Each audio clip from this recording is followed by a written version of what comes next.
I don't like my mother, so this is why. Hey everybody, I'm Zafia, and welcome to a vlog. Story time. Really, story time. So, let's get into it. So, back in 2022, I lived in New York, Brownsville, Brooklyn. And this story is pretty much about my mom and how we got to where we are now in 2025 and why we have not spoken since 2023, December 19th, I believe. Yes. So I am going to tell you guys the story how I evicted my own mother and how I had to go through the court system to basically remove her from my home. So basically, my mom ended up living with me. I was moving to another state where my mom happened to be. I had bought a home, and me and my fiance at the time, we had just moved into the home. I think we were there about maybe 3 weeks before my mom came. My mom was living with my aunt in another part of town. But her and my aunt, they just kept going back and forth, going at it, arguing, police coming, my mom calling the police, my aunt calling the police, my aunt calling me, telling me, your mother's calling me a bald-headed man. I swear that lady she could really tell a joke. So she was like, oh, yeah, man. I hope you get cancer again and shit like that. Yeah. So my mom has had like 3 strokes, right? So my mom has been living down here in North Carolina, I believe, since 2018. So my aunt and her have lived together for quite a little while before she ended up moving in with me in 22 in November.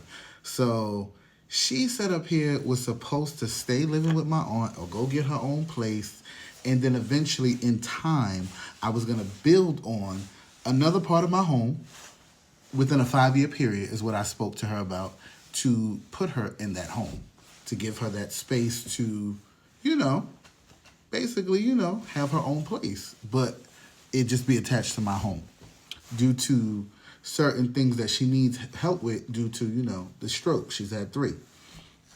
So my aunt ended up wanting my mom to leave. So my mom calls me like, oh, yeah, I'm moving in with my son anyway. This is right before I'm about to close on my house in October. She's like, yeah, ever since she found out I'm moving in with my son, she mad. She ain't going to be getting this rent money no more.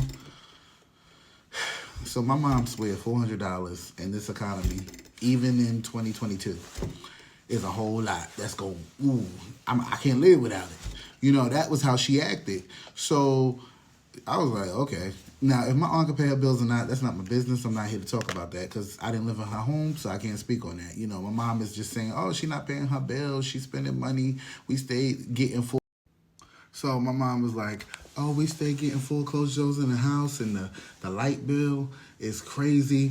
Don't pay attention to these blinds. I am at work and it's late. But I really have to tell this story because this is going to bring up to what comes into 2025.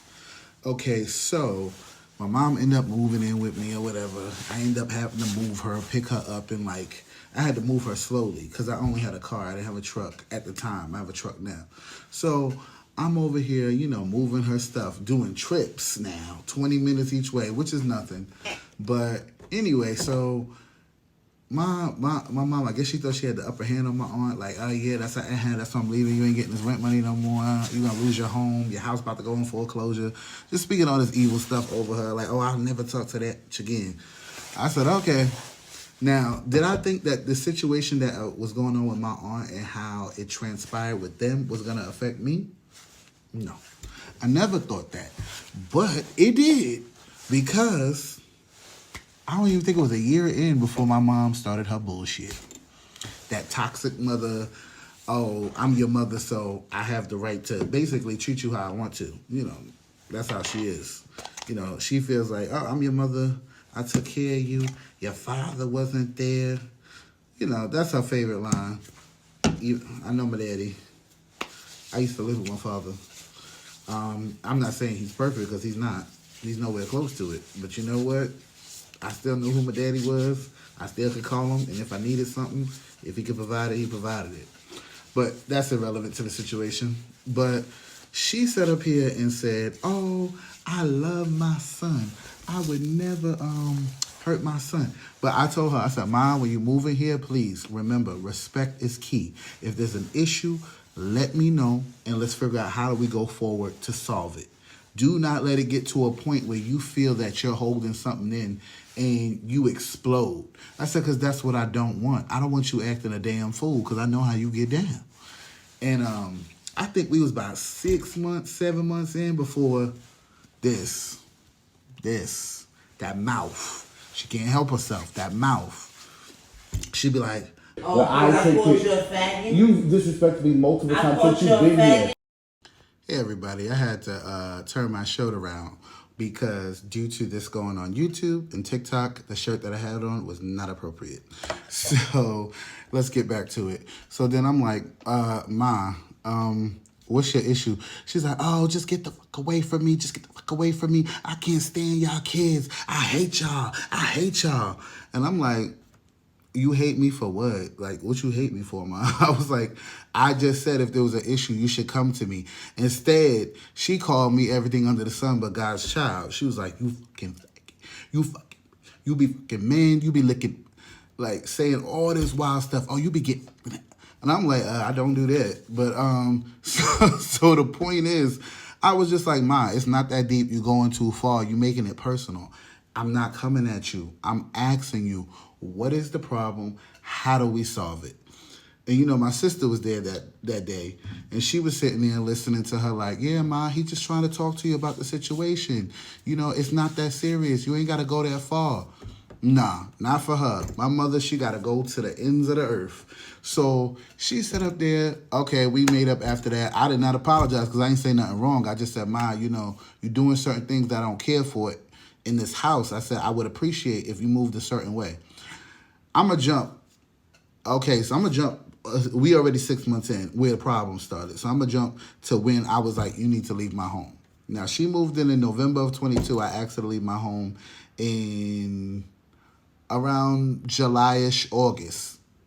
Probably like right after her 60th birthday party I was throwing her 60th birthday party, which she canceled her own party. So basically, just my friends was at her 60th birthday party, celebrating her. And then I think one of her cousins came with their kids or whatever. I don't know her. She says she know me. I don't know her. I don't know from Adam or Eve. So she set up here and was like, yo, oh, I didn't know we still having it. I said, Ma, who told you we wasn't having your birthday party? She's like, oh, well, Maurice. I said, Maurice didn't tell you that. What I told Maurice is it's not going to be as big as it was going to be because of her behavior.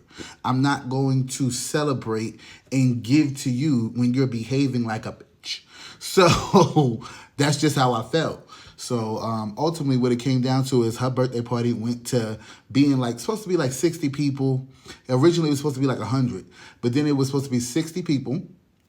And she literally had maybe like 5 people there. And I had people come from out of state for her birthday.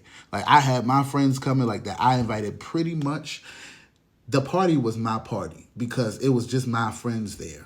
And the people that I even met down here and people from New York, because I'm from New York. So we didn't. So after she canceled her own birthday party, whatever the case may be, she had somebody sleeping at my house. I thought it was a woman. This was no disrespect to the trans community. I thought it was a woman. So I addressed her as such, but she was a trans man. I guess she was in the beginning of her transition. So I said she was in my driveway. Now, you could park about good 5 cars in my driveway, but it's a long driveway. It's not a big driveway where 2 cars could sit side by side. It's a long driveway, so you could go all the way up. I couldn't get in my driveway.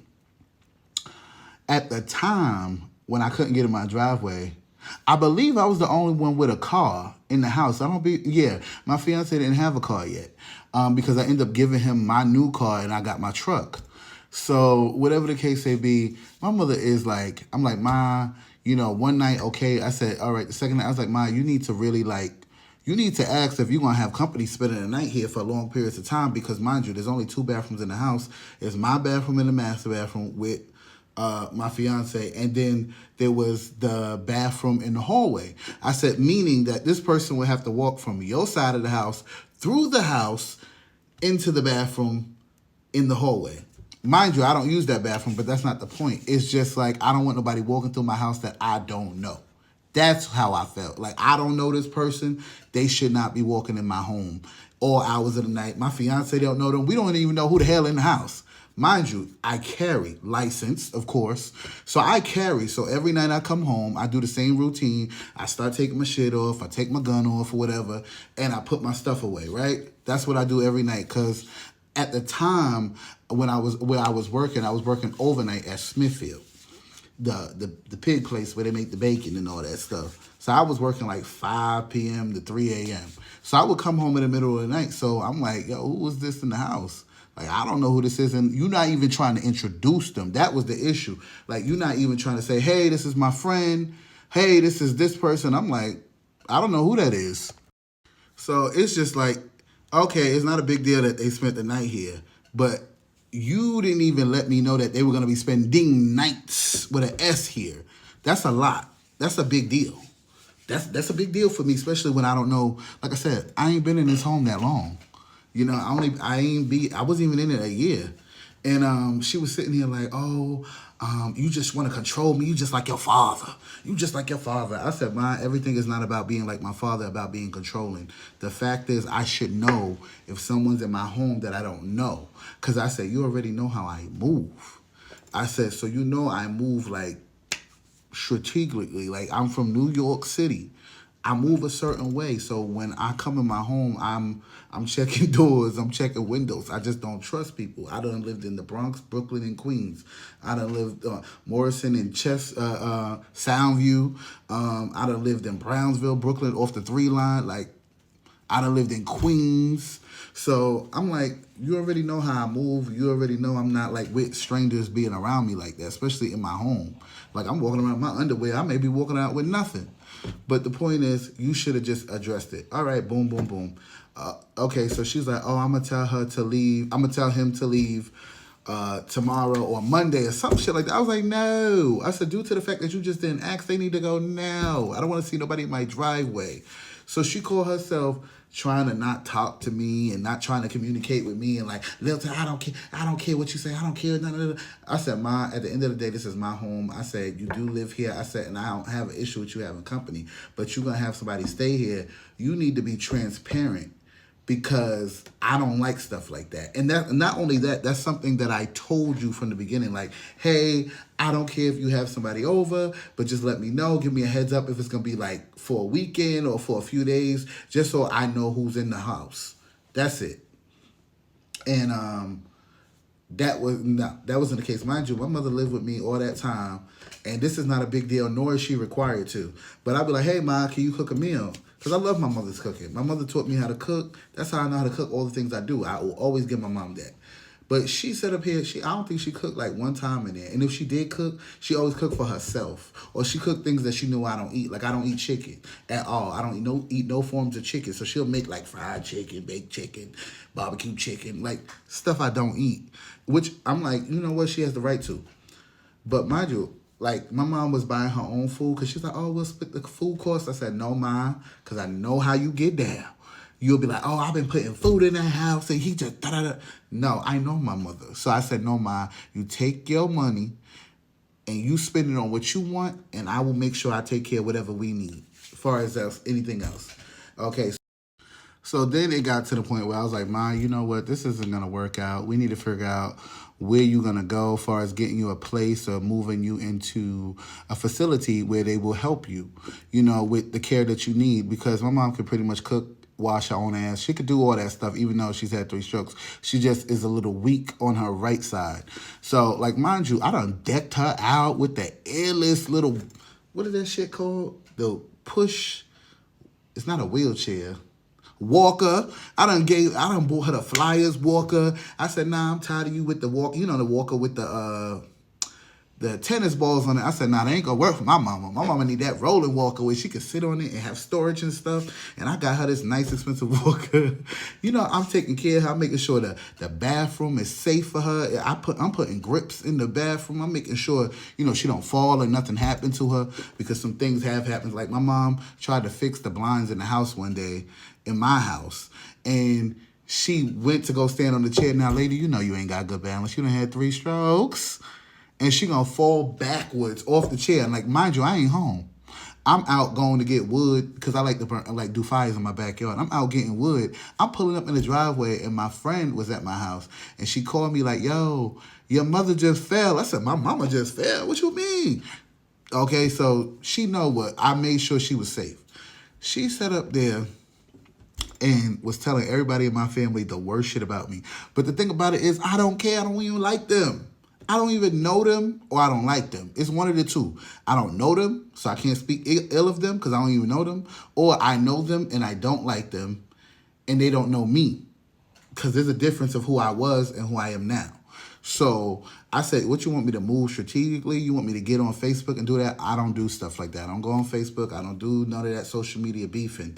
You know, my mother was calling me the devil's everything under the sun. You are not, you know, thou shalt honor that mother and father. That was her biggest thing. She kept sending me that on Messenger. She kept sending me Bible scriptures. And my mother I ain't never seen my mother pick up no damn Bible. She was only picking up the famous lines that everybody know. So I'm like, Ma, what are you talking? So what it came down to is all because I asked her friend to come up out my driveway and just park on the street. And not spend multiple nights at my home without telling me. It just went downhill from there. Then she has this thing where I'm not speaking to you, I'm not paying you rent. My mom was giving me $400 of rent. Like my aunt. It's just like, I swear my mom think $400 gonna break somebody. Now, I'm not saying it wasn't appreciative, but you was living there. $400 rent. And then at one point she was getting food stamps and then they cut her food stamps. So she started, they cut her food stamps. So then I just was paying for everything. At this point, but by the time this happened, I'm paying for everything. Not a big deal. That's my mother. I'm going to make sure she good. Right? I'm buying everything, coffee, whatever she need. I'm going to do it because that's my mom and I want her to be good. But at the same time, we wasn't fucking with each other, but I still was doing it. But it got to the point where she got so disrespectful and started saying, oh, I hope you fucking die. I was like, you hope I die? Like, you feel that way about me, your son, that you pushed out your firstborn son? You have 4 daughters before me, Ma. And she like, yeah, I hope you die. All you kids is disrespectful. Y'all all disrespect me. Y'all don't respect me. Y'all don't respect yourselves. Y'all choose these men over me. I said, Ma, what are you talking about choosing a man over you? Maurice has nothing to do with this situation. I said, Ma, this is due to your disrespect and how you are treating me. You are reminding me of my childhood trauma. And then I remembered that I used to talk, when I lived in New York and my mom lived in the South, I would talk to my mom every day on the phone, sometimes for hours. Sometimes we'd just sit on the phone and not say nothing because we was cool like that. But me and my mother do best apart. We don't do best together. This is when our confrontation starts because this isn't the first time she came to stay with me. When she lived in New York, before she moved down south, she was living with me for like a good year. And I was in a 1-bedroom apartment, but, I let her have the living room. I wasn't giving up my bedroom. I was in a relationship at the time. I'm just keeping it a stat. So, but my partner didn't live there, but, they would come over and shit like that. So I was just like, Ma, it's really not that deep. Like, I just asked you to move because, and I'm not saying there's a time frame. I'm just saying you need to move because this isn't working and I know it's about to go left. Oh, I'm not leaving this motherfucker until I'm ready to leave. Who you talking to? What you say? You not leaving what? To win? And I pay the mortgage? And I buy everything in this You not leaving? I didn't do nothing about it. I left it alone for a little while. So after all that, I wish you would die shit and all that other stuff, I did go down sometime, I think around August 24th or somewhere around there at the end of August. I went down and filed an eviction at the courthouse. Because I wanted to show her, like, yo, I'm serious. You need to leave. Now, mind you, I wasn't even going to go through with the eviction. They said I filed, when we did go to court in September, 22, they said, 23, I mean. They said, oh, you filed too early because you were supposed to file on September 1st because she had gave you rent money for August. Excuse me, I believe she gave me rent money for August. Or something like that. All right, so they canceled it. I had to refile. I still didn't refile. I just wanted her to know, like, yo, you ain't talking to me crazy in my shit. Not because, oh, I'm trying to get my mother back now. It's payback for all the times you ever told me to get out. No, it just was like, yo, you really will come and live with people and talk to them like you run this shit. Like, I ain't going no. She lived with my sister. I ain't going no motherfucker way. Had the police chaos over there saying my sister pushed her down the stairs. I don't know if that's true or not. I was not there. I do believe my sister said she did. She said she was possessed by a demon back then. I'm not going to get into that. Maybe I'll do a story time about that later. But so, because that was crazy. I wasn't there for that. So that was a situation. She lived with my aunt. She got crazy. My aunt had to call the cops. They both had to call the cops on each other. She lived with me the first time. I left my own apartment because I didn't even want to be there. I started staying with my nigga because I didn't want to be at my own home that I paid for because she was there. I ended up moving to the Bronx because she was in my home and I let her have my apartment. That's how serious it was to get away from her. So I just was like, damn, like everywhere you go, you disturb. You don't allow people to have peace. There's something in you. You always saying everybody evil. Everybody got the devil in them. Baby girl, you got the devil in you. Toxic mothers is a serious thing. I'm telling you, toxic mothers will cause you to be depressed. My 2023 was depression. I ain't never experienced depression like that until I had my mother live with me. I swear, that shit I will never do again. So then, ultimately, she was like, oh, I hope you fucking die again. And that was I told her, I said, if you ever wish me death in my home again, I really will make sure you get up out of here. And she was like, I hope you fucking die. And I said, okay. Went down there to the courthouse, went and filed the eviction papers on September 15th. We went to court, I believe, 10 days later. Or no, I think I did it September 5th because we went to court September 15th and they said that she needed to move by September 25th. That's right.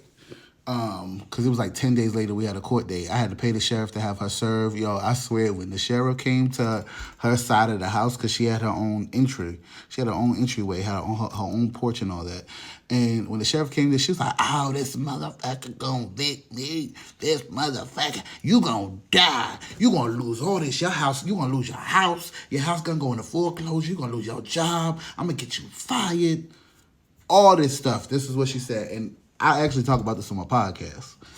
And it's called the episode Dear Mama. Because she literally had called the state on my fiance and saying that he was committing elderly abuse. And he was threatening her life because they got into an argument. Because he's never said anything to my mother. It took a year before he just got up to here. And even when he got up to here, he still didn't say nothing. I think it was like, she was like, oh, I'll spit on you or something like that. And then that's when I guess the shit got turning in his head and he lost it. And I had to tell him, come on, let's just go. We did not move here to live in chaos. We did not have chaos when we lived in Brooklyn. So we didn't come here for chaos, right? But we're in chaos now. The first year living in our new home. And it's all thanks to my toxic mother, who I thought maybe grew up a little bit now that she was 60 at the time. I think she's about to be 62 or she's about to be 63. So she just sat up there and was like, oh, I'm not leaving. Then we go to court. She telling the judge, like, oh, it's his boyfriend that came in between us. I said, what? I said, Ma, this had nothing to do with him because it's not even about what he was telling me. I said, it was the way you was behaving towards me. So how you going to sit here and say, oh, it's my boyfriend's fault? She's telling this in the courthouse at the magistrate. Then she gonna say, "Oh, that ain't his house. He don't own that house. He don't own that house." I'm like, well, I bought it. The money came out my account. It's registered to me. The deed is in my name. But like I said, I almost had 3 strokes. So ultimately, the court told her, like, listen, he gave you more than enough time. She was honest. She told the judge, like he told me in the end of July or early August, the judge was like, oh, he only had to give you 7 days. And then she was talking to some guy named Henry on the internet that she never met in person, but she lied and told me that they went to high school together or he was friends with an uncle of mine. And that's not true. Like, my mom was sitting here talking to people on the internet, giving money to them. Like, because this man that she was talking to that was a stripper, I think, was like, well, she wasn't real either. Like, oh, my daughter's hungry. Can you send her some money to get something to eat? Oh, I don't want to see nobody's child go hungry, so I only sent him like $25. Ma, Stop letting people scam you on the internet. So I'm gonna fast forward and get towards the end of the story. So we look for places. I take my mom to look for places. Mind you, we don't even talk. We don't have no conversations. We just drive in the car. I'm putting her walker in the car. I'm getting out. I'm taking her to places. I'm looking for places online. My mother didn't find a place, and then my mother got into it with me again. And that's when I said, okay, Ma, you're going to have to leave because I can't live like this anymore. I'm not going into the new year unhappy. So I went down to the sheriff's office, and I filed the paperwork to have her vacated. She was vacated on December 19th of 2022. And she said, oh, here, take your key. And my sister from Virginia came and picked her up to take her to the motel up the street that was like 1.5 miles. But my sister only has one kid and a husband and a home, and you couldn't take your mother back to Virginia with you? But these are the children you love. You put these children that do nothing for you above the ones that do it all for you. Granted, whatever. That's your business. I don't like that sister either. Okay? And she know why, because she a thief. Stole $600 from me. They weird in my family. They weird. Every family weird. But they just be doing weird shit. Like, and my mom was like, oh, well, I hope you live a good life. But still on Facebook talking about, I hate you, I hope you die. I actually have the video. I might clip it in here. Might clip it in here where I'm having a simple conversation like, Mom, when you think you're gonna be moving? What's going on? And she's like, oh, shut up, Lilton. Don't talk to me. Don't talk to me. I hope you fucking die. I hope all y'all kids die. Then she wished all of us dead. All 6 of us, or possibly 7. I'll tell you about that later, about the possibly 7. But so that's where that ended. My mom left. She ended up living in a motel for like a month. She was paying OD money. My sister told me about it. So my sister that lives up the block, I have 9 sisters. My mom has 4 daughters. So this is one of my older sisters because they're all older than me. And she tells me like, oh, mommy's been staying at the... You kids. Okay, so getting the fucking die. Okay, seriously, so now I'm going to the sheriff's office today when Maurice gets back. So once my sister told me that, my sister said she didn't want her in the shelter for Christmas, so she went and stayed at my sister's house. January came, my sister took her back to the motel because she was messing with my sister's mental health. She messed with all her kids' mental health. And so my sister sat up there and she ended up staying back with my sister because... So anyway, so my sister unfortunately was on workers' comp, but from New York, because she had moved down here the same day I did. And so it was hard for her to get she was on workers' comp and then she got Social Security for her son. So her issue was it was hard for her to get a place in her name for my mom, not because she didn't have the money, but because, the lack of proof of income other than she had the Social Security letter and then her workers' comp. So whatever the case may be, it's not an issue if my mom couldn't pay for the place. So you know what I did? I offered. I said, listen, I don't want my mom in a motel. She shouldn't have to live like that in her older age. For the 1 year, I will put it in my name.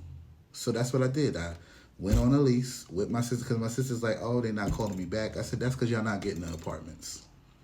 I said, if you use my name, she gonna get it for sure. We used my name the same week she had her apartment, and we only had to apply to that one apartment. So I said, for the person you said you wish dead, you're my mother. I love you. I'm still gonna do for you, right? That's my mother, but that's that toxic shit right there. That's that trauma bonding. Because just because I come from you, don't mean you get to manipulate and hurt and keep beating on me. I didn't ask to be here. I didn't tell you to fuck with my father. You did that on your own. That's how I felt. And that's what I've told her. I've told her, like, I didn't tell you to go sleep with that man and have kids. Mind you, my mother has my sister, who is my full-blood sister, right? Had her move to North Carolina, left my dad, got married to a military man, had my other sister that's older than me, went back to New York, had me with my dad 3 years later, then left my dad, went back to her husband, and had my little brother. You knew my daddy wasn't shit, so you say, so why'd you go back? You made choices, and now you have to deal with everything that your choices come with. So how is that my fault as a child? I didn't ask to be here. I love you, which is what I always try to preach to her. I love you, Ma, I love you. But I can't love you at the cost of me. And I think that's what she didn't understand, is that I can't love you at the cost of my mental health, that you literally sent me into my first depression. And I'm not saying I ain't never been through nothing, but that was the deepest, darkest place I've ever been in. And so mind you, I helped my mother move her stuff. I left her area the way she left it. I didn't touch it. I didn't maneuver it. The only thing I think I went in there and did was clean up.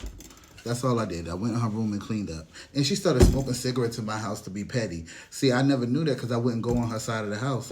But she know I don't like smoke. And she know I don't like cigarette smell. So she would smoke. And before she left, she started chain smoking in her room. So I would find ashes and stuff everywhere. So anyway, I got her to place with my sister. We used our names, got her to place. She said, I didn't do anything for her. I'm lying. I never helped her get into that place. Neither did my sister. It's just my sister's name on the apartment. And my sister was like, I did the paperwork. It's his. She's like, he is the applicant and then I'm the co-applicant. My brother got help get you this place. If it wasn't for him, you wouldn't have this place. That's what it said. Then we come to a place where now, a year later, my mother's still being a nasty person towards me, and I haven't even said nothing to her. Over a year later, we have not talked since December 19th of 23. And you're still doing this. And was doing it in a place that I made sure you had. So I told my sister respectfully, I'm not renewing that lease. I already told you I was giving her 1 year to get her shit together, to get her ID, and handle her motherfucking business. And since she didn't do that, whatever happens, happens. But I told my sister I suggest my mom go into a home where she could be helped and get the proper care that she needs, because I don't believe she has the ability anymore to make responsible decisions as an adult due to some parts of her medical history and things that have transpired. And my sister agreed. And I kept saying, get the power of attorney over her and handle all her business. That was my suggestion. So here we are. I will never talk to my mom again. Not because the only way I can honor her is to remove her from my life. Just because you're the vessel don't mean anything. Remember, children are a gift from God, and you don't get to do what you want to them to satisfy your earthly needs and your earthly desires. You had all these children to feel a love that you didn't feel from your parents and from your family, to push us all away. How does that feel, Teresa? And one last thing. I am not innocent, like I ain't never cussed my mama out, because I sure have. I sure did cuss her out because she kept being disrespectful. She kept being nasty. She kept being very disrespectful. She recorded my engagement. She was the only person there when I proposed to my fiance, and was sitting up there calling us every F word, if you know what I mean, F-A-G, maggot, every word under the sun. She was calling us every word under the sun. And I'm like, I sure did curse back at her. And I remember one last thing. The last time she ever wished me dead, I said, well, you know what? I never wanted to say it, but I'm going to say it now. I hope you die too. That's what I said to her. I know that sounds fucked up, but that's what I said, because I said, I'm tired of you saying that to me. You don't wish me dead mad times. So now I'm saying it back. So that is the truth. I did say, and I ain't gonna say I ain't curse her out, because I did curse her out, because I said, you wildin'. You being mad disrespectful. I'm taking care of you and you disrespecting me. I wasn't even a disrespectful child. My mother didn't have the problems that she had with my sisters out of me. I wasn't out here doing what my sisters did. So I didn't move like them. I wasn't getting in trouble. I wasn't going through certain things that I'm not gonna put out there that they were doing. I never gave you those issues. So why treat me like I did?